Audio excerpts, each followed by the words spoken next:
Ah, yes. So you done had an injury. Maybe the injury is minor, something like runner's knee or something of that extent. Maybe your injury is major, like you broke a bone or broke some ribs or, you know, sprained your ankle to a high level of degree. You're feeling like garbage and you're just like, dang it, man. I'm so upset with myself. Trust me, I've been there. It's Marcus Frazier from Teachable Tuesdays, here to motivate you, encourage you, and inspire you to be a better you. Thank you for joining me today. Just gonna do a quick video on what to do when you have a sports or non-sports related injury. What's the best way to recover? Just in the general sense, because obviously there's different recovery methods depending on what you did, so on and so forth. I was inspired to make this video because I went to my orthopedic doctor a couple days ago as the recording of this video, and I found out that I have runner's knee. I've never had runner's knee before, and also I had some issues in my shoulder.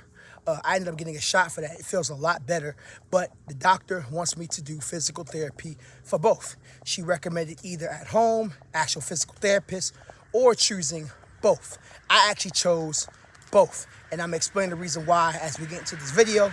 So I'm gonna give you 3 things that you should do if you have an injury, regardless if it's major or minor. Thing number 1 that you should do, and this is probably the most obvious, but listen to your doctor's orders. No matter how you feel, no matter how you feel like you're getting better, so on and so forth. If the doctor says you need to be doing something for 6 to 8 weeks, do something for 6 to 8 weeks. My physical therapy for my knee and my shoulder is going to require 6 to 8 weeks. Now, they told me I could do it at home, or I can go into actual physical therapy office. I told them I'm gonna do both. And this gets into what I was just talking about earlier. The reason why is because for me, I want to be able to utilize my body for as long as I can. I work out a lot, you know what I'm saying? I also know there's a lot of wear and tear in my body, and this is probably God's way of just telling me, hey, I need you to slow it down, son. So yeah, I'm gonna take the necessary time to make sure I'm fully recovered, so that way I'm good to go when I go back. You know what I'm saying? So please make sure you take the full length of time. If the doctor says you got to be off your feet for about 3 or 4 months, then take the 3 or 4 months. A lot of times we're stubborn and we want to get back to normal and so on and so forth. Don't do that. I remember when I had my rib injury, the doctor said I need to be out for 6 to 8 weeks. I took those full 8 weeks.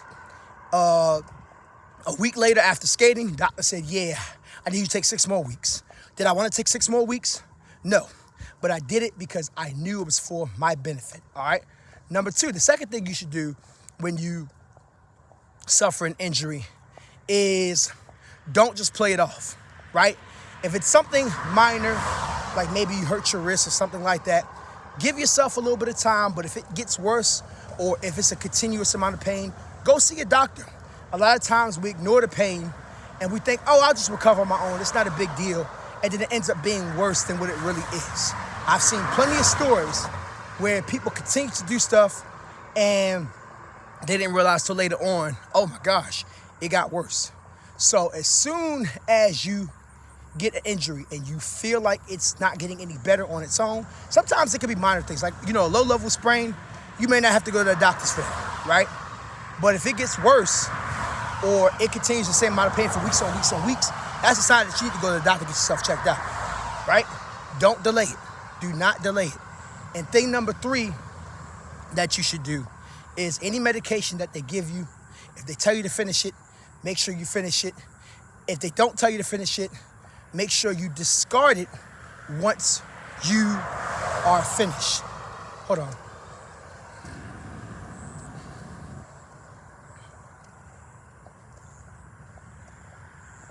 Sorry, Nike app was all in my ear. I don't know if you guys can hear it, but I can hear it finishing up my walk. But number 3, like I said, any medication they tell you to finish, make sure you finish it. If they don't tell you to finish it per se, you have some left over, discard it. Just be very careful, because sometimes if you rely on the medicine too much, it can become addictive. You don't want to become addicted to prescription drugs. It's not a good thing. These drugs were not meant for long-term use. They're meant for the usage of recreational use in terms of like, well, not recreational use. Why did I say that? Not recreational use. Usage in terms of when you're going through what you're going through for your injury. And I'm going to give you a bonus one, right? If your injury is not that bad, especially when it comes to leg injuries, and you are able to move, maybe consider doing low impact cardio, especially if you're someone that maybe has a low level ankle sprain or you have runner's knee like myself currently. And I do a lot of running, hence why I got the runner's knee. Well, that and also other factors. But, maybe consider walking, right? If you're a roller skater, ice skater, or a skateboarder, you might need to take some time off of your wheels. Take some time to do some low impact cardio. What I'm doing right now is low impact cardio. Also, stretch. A lot of stretching is going to be involved at some point as you're recovering from your injury. Take those stretches seriously. Whatever the doctor recommends, do it. There's a lot of videos on YouTube, yoga videos. They help out with that as well. That's what I'm going to start doing very soon as a part of my physical therapy. A lot of different yoga videos and stretching videos in general. So all in all, regardless if it's a minor injury or major injury, treat them all the same in terms of you wanting to get better. Don't put too much on your body so that way you can come back stronger than ever. It happens. The human body can be a bit fragile at times, but the good news is you can always bounce back. Marcus Frazier from Teachable Tuesdays here to motivate you, encourage you, and inspire you to be a better you. Love you guys. Hope you have a great day. Talk to you soon.